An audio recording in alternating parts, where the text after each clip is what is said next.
Hey everyone, welcome to the channel. Before we get started, don't forget to like and subscribe. Also, drop a comment letting us know where you're watching from and what time it is there. That way, YouTube will keep showing you more stories like this. Now, let's begin.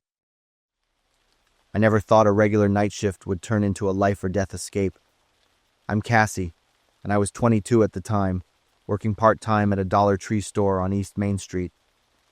I usually worked the evening shift because the pay was better, and I worked with Amanda. She was 2 years older than me with platinum blonde hair. Amanda was pretty private. She rarely talked about her family, only occasionally mentioning that she had to be independent from an early age. That particular shift, I remember it was around mid-August. I was doing inventory in the home goods section, while Amanda was tidying up the cash register. When the door chime rang, a man walked in. My immediate impression was how incredibly tall he was. He walked straight to the back of the store, turning left into the toy aisle. I assumed he was looking to buy something, so I didn't pay much more attention. A little later, I finished my task and headed towards the front counter. "Where did that customer go?" I asked. Amanda looked up, confused. "Which customer?" When I described the man in the black leather jacket, Amanda looked up from the register, bewildered. "I'm sorry. I didn't notice anyone come in." Just then, a rustling sound came from the aisles. We looked in that direction, then at each other, understanding that the customer was still inside. Browse. We finished our end-of-day tasks while waiting for him. Amanda started counting the cash in the register following the closing procedure, and I went to rearrange items that customers had moved. At 9 p.m., the store was supposed to close. We hadn't heard any more sounds from the aisles. Not sure if the customer was still inside, we decided to check. But strangely, he was nowhere to be found. "Maybe he left when we were busy," Amanda said. This was a bit odd, but not impossible. Perhaps he had slipped out quietly while we were focused on our work. We decided to complete the closing procedure. I continued turning off lights in the remaining sections while Amanda finished counting the money. The store was now only lit by emergency lights and the lights at the checkout counter. As I was in the back of the store, a strange noise came from the direction of the storage room.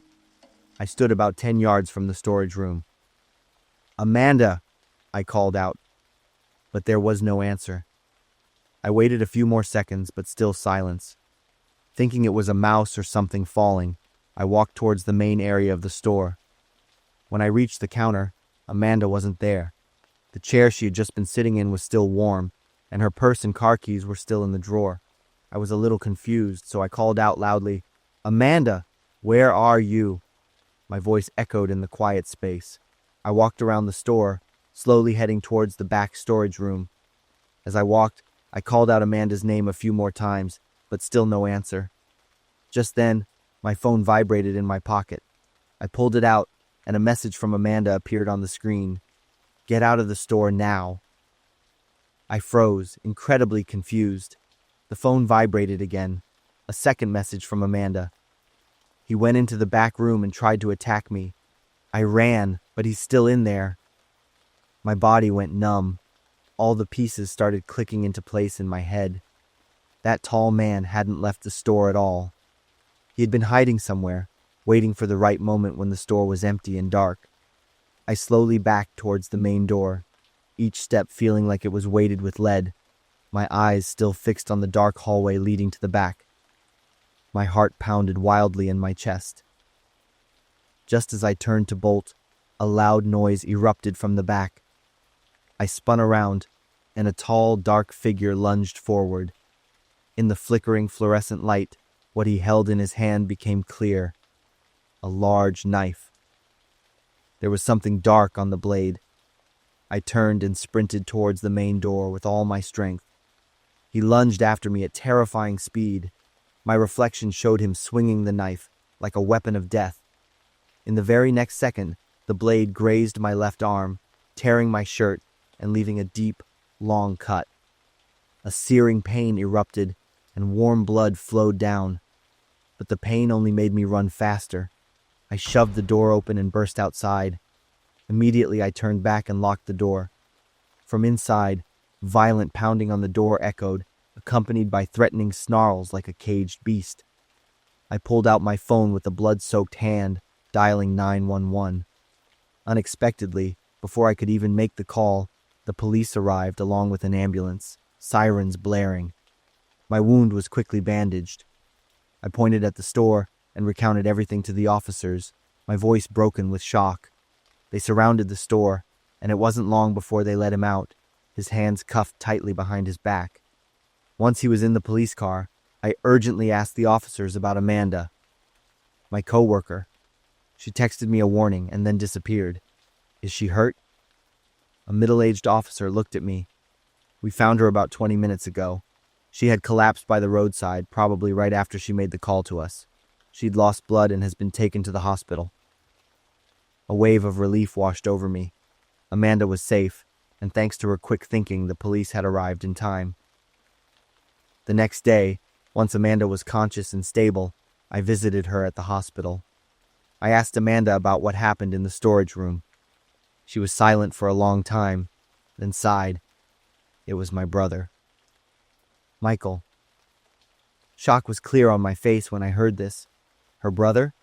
The one she had never mentioned? Michael abused me since I was little, both physically and mentally. A few years ago, I reported everything to the police. Michael went to jail. Amanda turned her face to look out the hospital window, her voice slightly choked. He just got out of prison last week. No one in the family wants to help him financially or with a place to stay. He blames me, saying I ruined his life. Amanda closed her eyes, as if trying to push away horrifying images. I tried to keep my past a secret, start a new life. But he still found me. I hugged Amanda tightly, trying not to cry with her. 2 weeks later, Amanda returned to work, her arm still bandaged. We still worked late shifts together, but now with at least one more coworker, and management had installed more security cameras and an alarm system. Michael was convicted of aggravated assault and using a dangerous weapon.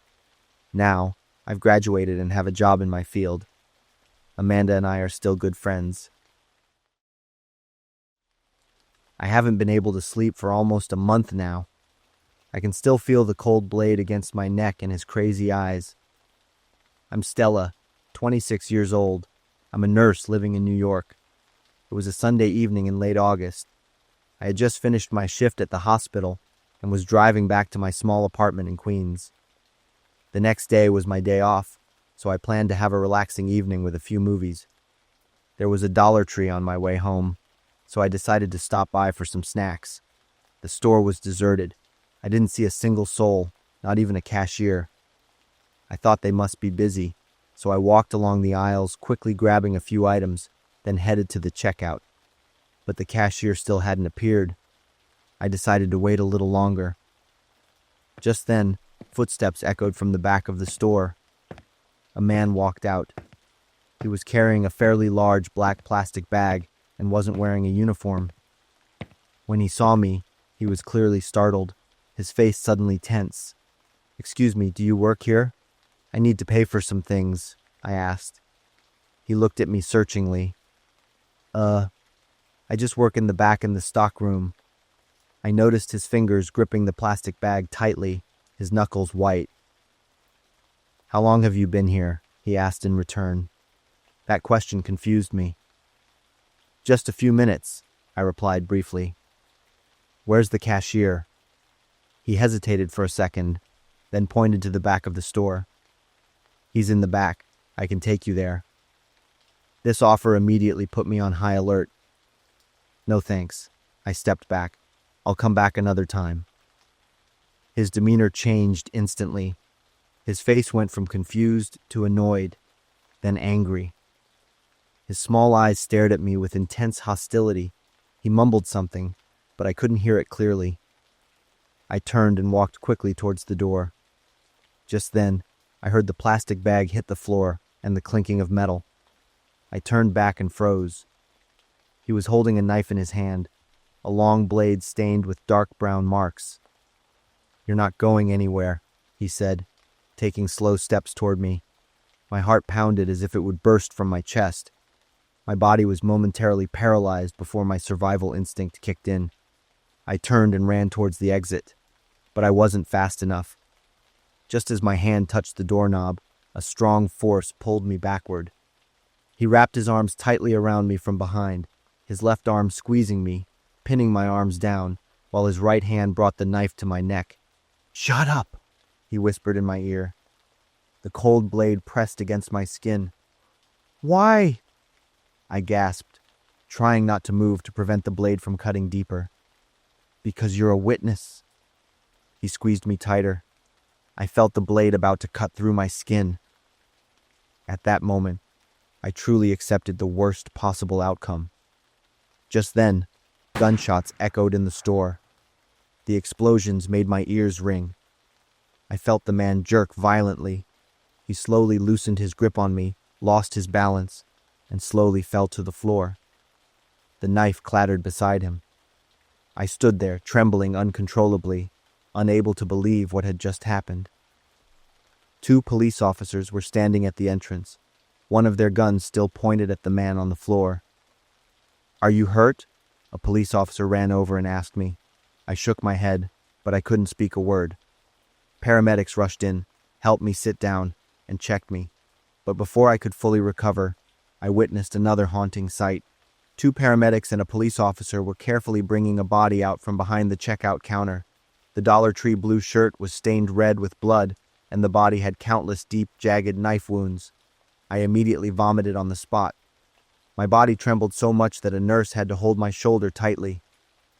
I don't remember when I passed out. When I woke up, I was in a hospital room, the soft white hospital lights glaring in my eyes. A young nurse was adjusting an IV drip beside me. I heard the steady beep-beep of the heart monitor. Only then was I sure that I was still alive. The doctor said I was in severe shock and had acute stress disorder after the traumatic event. They kept me for a few days to ensure I was stable. My mom immediately flew in from another state to be with me. She didn't ask many questions. She just held my hand tightly, and I kept crying, unable to say a word. During my hospital stay, I followed the case on the news and online. An article titled, "New York Police Shoot and Kill Murder Suspect at Queens Dollar Tree Store," reported that the man was Carlos, 41 years old.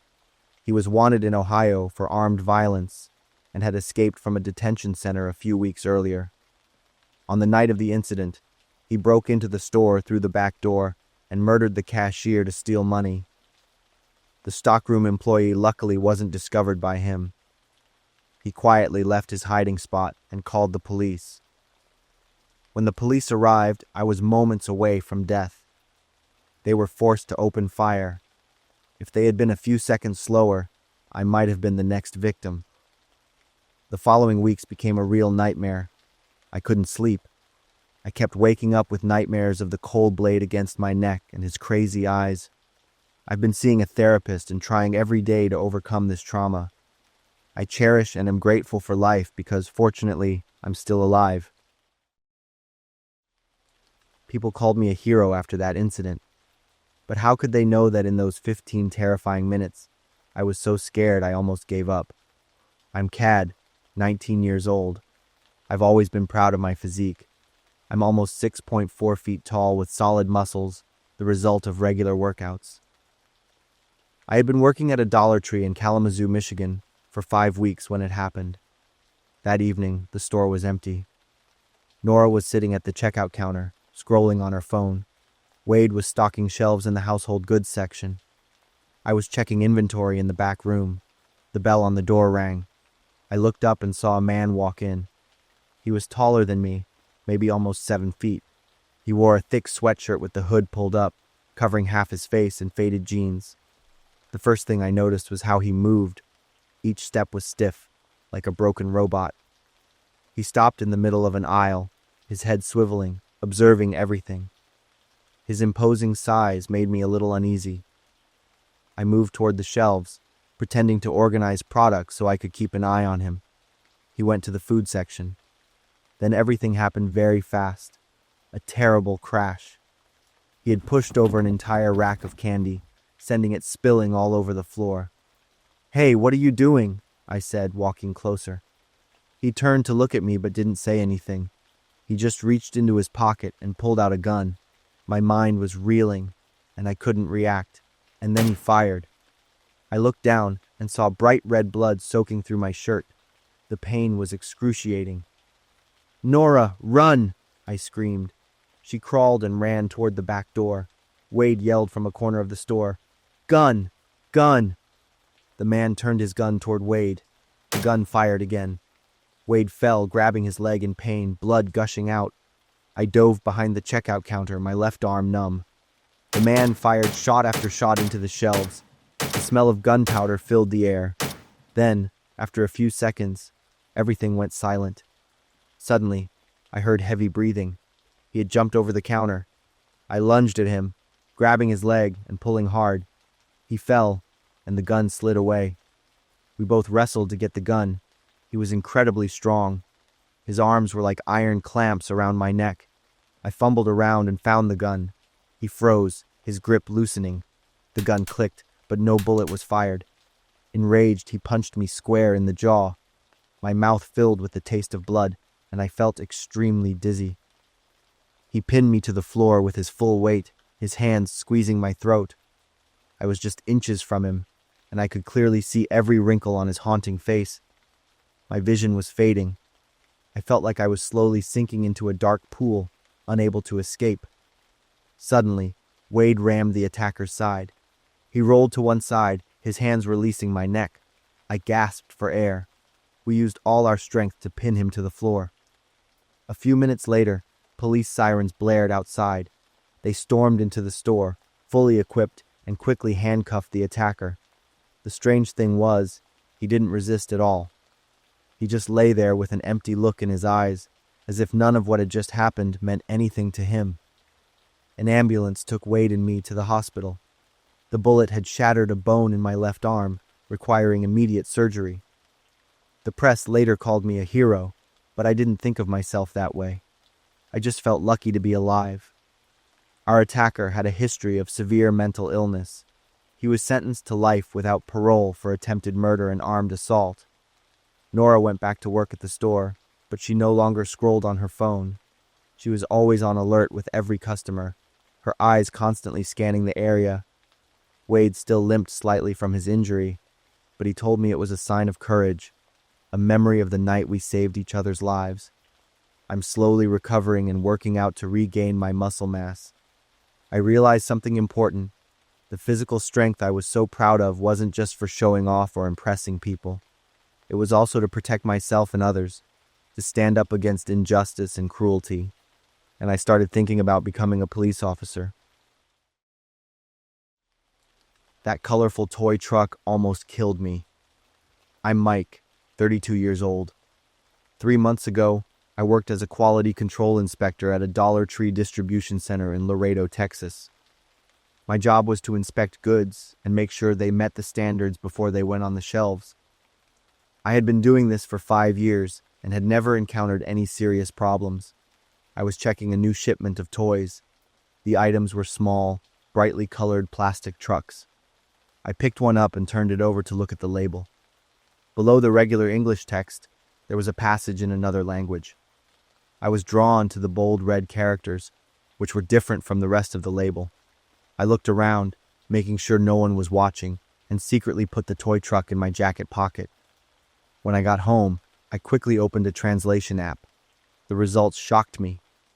Warning: contains toxic substances dangerous to children. I read it 3 times. This toy was not supposed to be sold in Dollar Tree stores across the United States. I didn't know what was happening with this latest shipment. At work, I noticed Rick, my direct supervisor, talking to a man in a black suit in the parking lot. I saw the strange man hand Rick an envelope. The sense of unease inside me grew. That evening, I scraped off a little paint from the toy truck to send it for testing. I told them I suspected there was a problem with my child's toy. The results came back 3 days later. The lead content was 10 times the allowable level. There were also cadmium and some other toxic chemicals. According to the report, Long-term exposure could cause brain damage, affect a child's development, and even lead to cancer. That day, I decided to confront Rick. I put the toy truck on his desk, along with the test report. You need to see this. Rick read the report with a cold expression, then stood up and walked closer to me. Mike, you have a wife and a daughter, right? The little one is almost 8, isn't she? The way he mentioned my daughter's name made me clench my fists to stay calm. That wasn't a normal question. I stood up, grabbed the toy truck and the report, and took a step back. I'm going to the police. At this point, the last bit of a smile completely vanished from Rick's face. You're going to regret this. I ran back to my desk, packed up my things, and quit my job immediately. I drove home as it started to get dark. I thought about my wife and daughter, wondering if I should tell them what was happening. When I reached a downhill stretch of road, I gently pressed the brake, but the car showed no signs of slowing down. I pressed harder. The pedal went all the way down without any resistance. In a panic, I pulled the handbrake. I saw that it had no effect. The car was accelerating downhill. The taillights of the truck in front of me were getting closer. I quickly swerved hard to the right, and the car crossed into the oncoming lane and crashed straight into the median. The sound of the impact echoed in my head, and everything went black. I woke up in the hospital. 3 days had passed. My wife was sitting next to me, her eyes red. The doctor said I was lucky to be alive, but my spinal cord was damaged. I might never walk again. I was completely devastated.